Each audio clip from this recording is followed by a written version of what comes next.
So, Dr. Mendieta, tell us about what do you think is the place of theology in the post-colonial thinking and also into this global planetarian new ways of engaging reality? Right. Well, first we have to understand what theology is. And theology is the rational reflection on faith.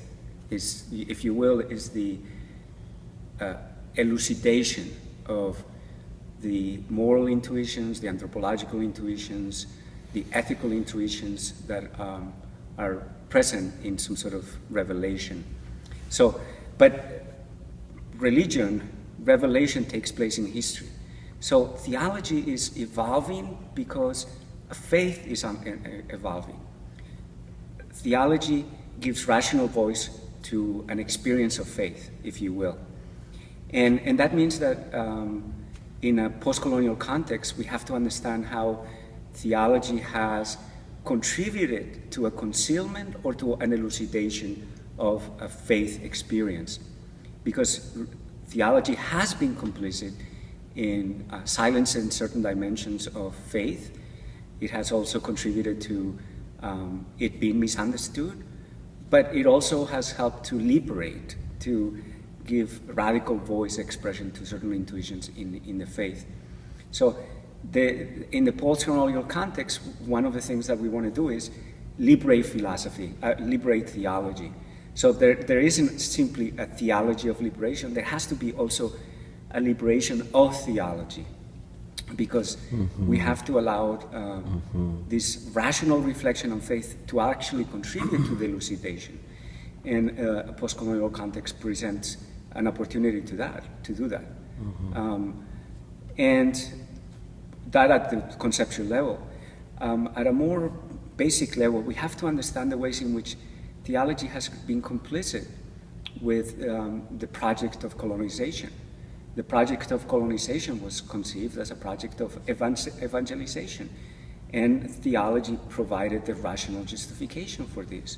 So that's why we have to engage in this serious process of decolonizing theology, of allowing theology to really be at the service of a faith experience in a post-colonial context. So I think that there's a lot of work to be done, in the same way that there's a theology that is articulated by Augustine in a particular context, in the same way that Karl Rahner gives expression to theology in a specific context, and liberation theologians give expression to theology, and thus reflect on a faith in a given context.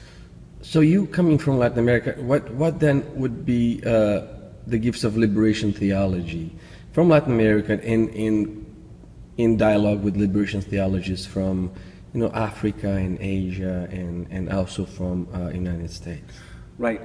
I think that the liberation theology in Latin America has articulated many points of contact in the colonial imperial situation. So the ways in which faith and theology have participated or contributed to the whole process of genocide, the evangelization of indigenous populations that ended up in a severe,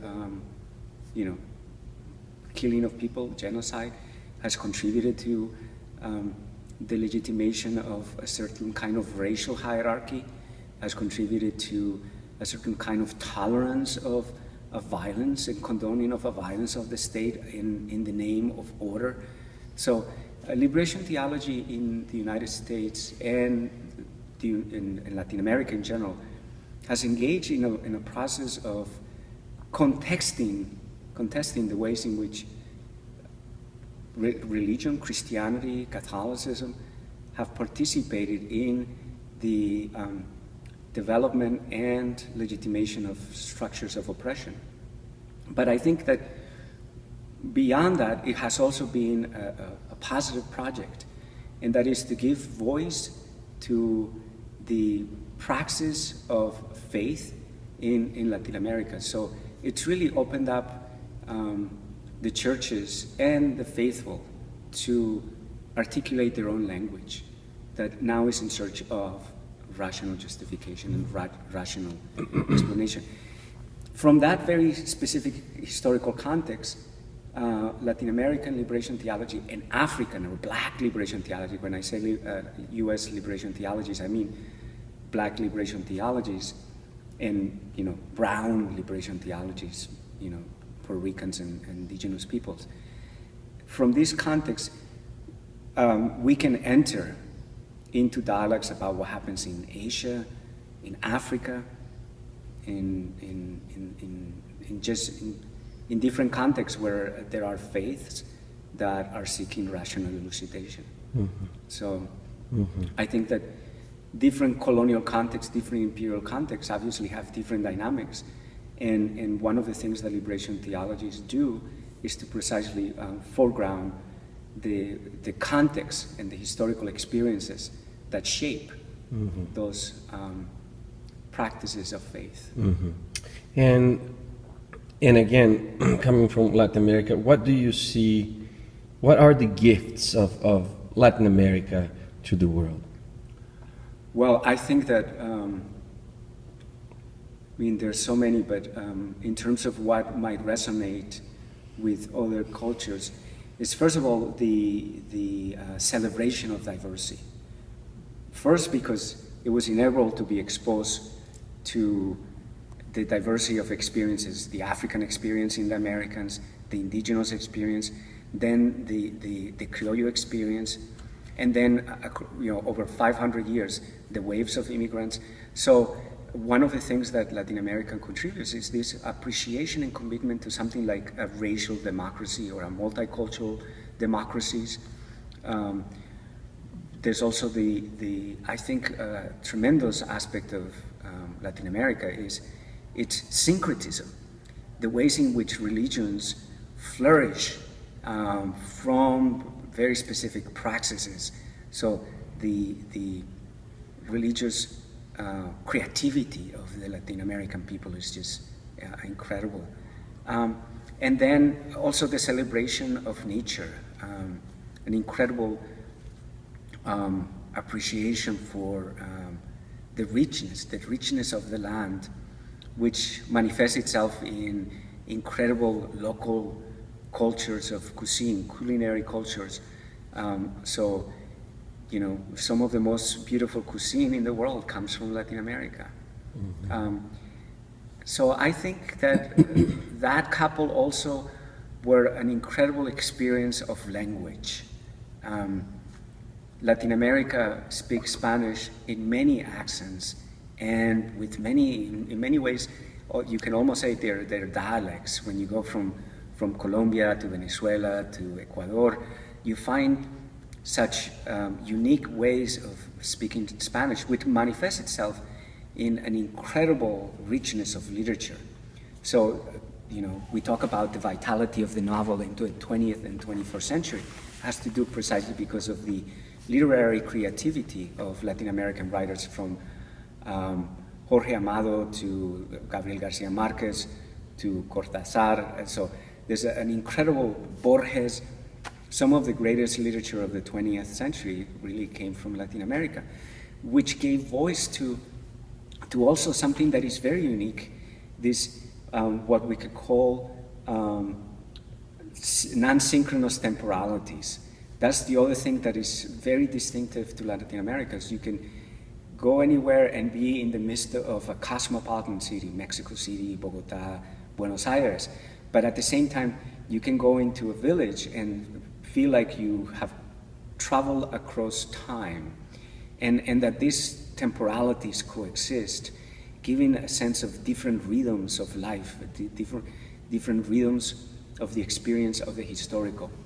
So there are just so many experiences, contributions, celebrations that can be role models for different cultures.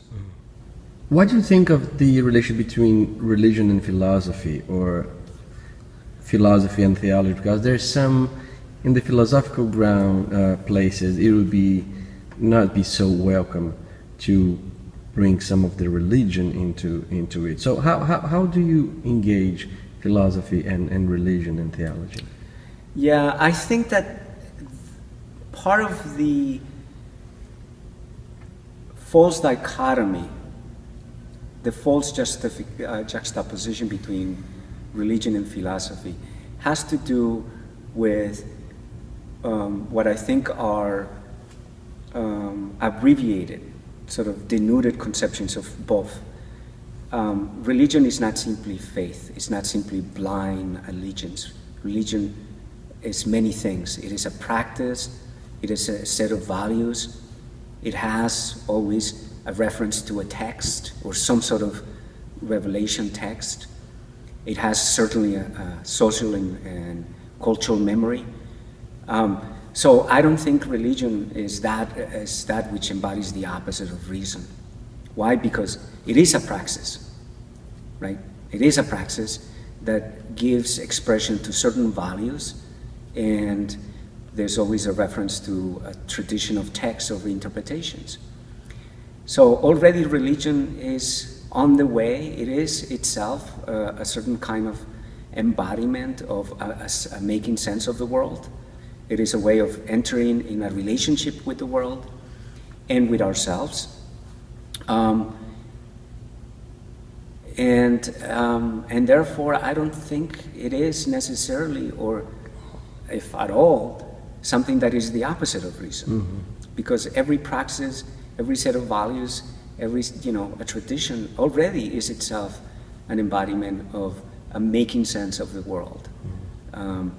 On the other hand, philosophy is not simply heads spinning webs of rational arguments. Philosophy itself is a praxis. It's a philosopher trying to make sense of the world using certain kinds of tools.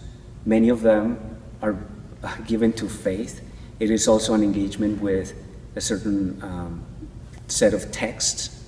And the philosopher also is pursuing something like self-transformation.